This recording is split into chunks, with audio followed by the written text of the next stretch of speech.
All right. Today we're going to be doing bookbinding stitch, which consists of the kettle stitch, which connects your back cover to your signatures, and then the kettle stitch. And it looks just like this. This is the Coptic stitch that you're using, and it basically loops around the existing thread with each signature. What you need for this project is a punching tool, a bent needle, and waxed linen thread. First off, you need to puncture holes into both of your covers and signatures. To do this, my way is a little bit different than the teacher's, but I find this very helpful. For your jig, you want to take a piece of paper that is the same width as your signature.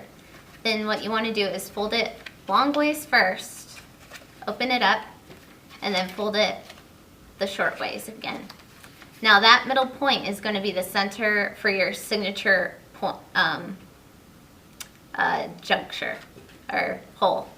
There we go. And then what you want to do to get your side holes is fold the two ends like that.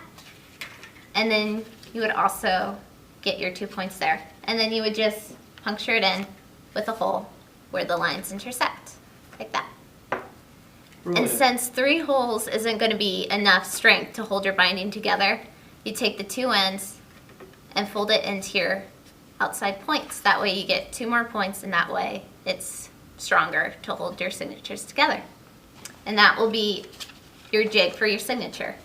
Now for your cover, what you want to do from your line of your signature jig, you want to do a 1/4 inch or a 1/2 inch, depending on how far you want the thread to go. I decided to do a 1/2 inch since that's easier and gives me more room. What you want to do is do a line, straight line, parallel to your signature jig, and puncture each hole. And then as you fold it in, like that, it's not exactly even because your book cover should be bigger than your signature. What you want to do is just punch right into the board. That way you get an even set of lines. Alright, now since we got our jigs set and all of our holes punctured, what we want to do is start threading. And what I'm starting with first is called the kettle stitch, which will connect your signature to your back cover. And we're working from your back cover to your front cover. You want to go through your first signature like this and come right through. And as you thread it through, you want to leave at least 3 inches of thread to hold it in place, which I will show you guys later. And then you want to go on the inside of your back cover. So you want to go in through this hole and then out through the back, like that. And then you want to go underneath to your first signature and right through that hole that you just went through the first time and pull it through. And you want to make sure these are really tight. That way you won't get papers moving. So, but make sure you don't pull too tight or else you might rip the paper. And then you just do it again through your second hole. So you want to go inside the first signature,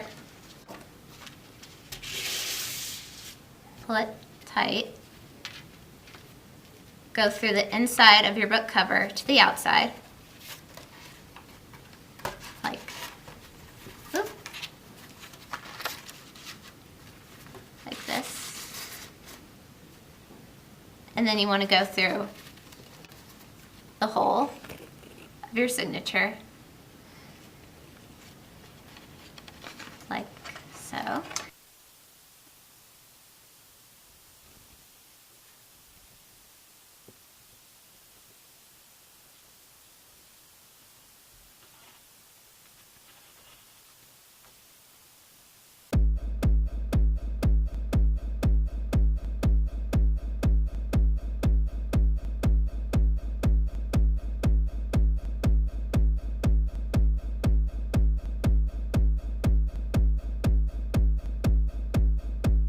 so you have your kettle stitch right here, which is this.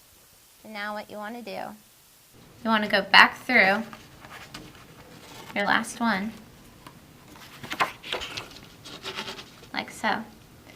You want to go through the loop that you just, right here, and make sure that as you loop it through this loop and you have this excess string, your needle needs to go through that loop.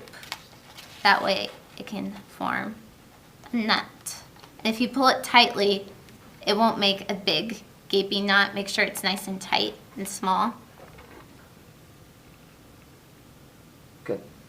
And then since you still have this 3-inch of string right here, you want to do the exact same thing and just tie it off so you get a knot like that. And you can trim that off later. And this is what your binding is supposed to look like with each section and going through the holes.